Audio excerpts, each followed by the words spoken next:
Hola, buenos días. ¿Cómo estás? Bien, ¿y tú? Bien, gracias.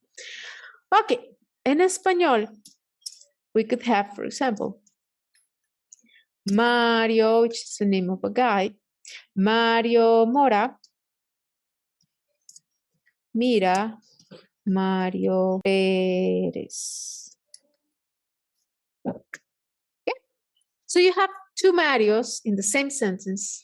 How can you tell which Mario is in the action and which Mario is receiving the action?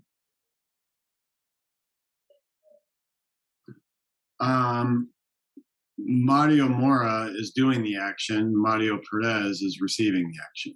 Not always. In Spanish, not all the time the subjects are in front of the verb. Sometimes they are in the back.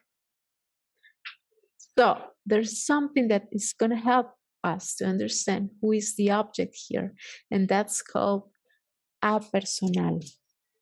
Let me write it down. A personal. The a personal, it's an A that we use to introduce the person who is receiving the action in the sentence. So it's extremely important you use this a to let the listener understand or knows who is receiving.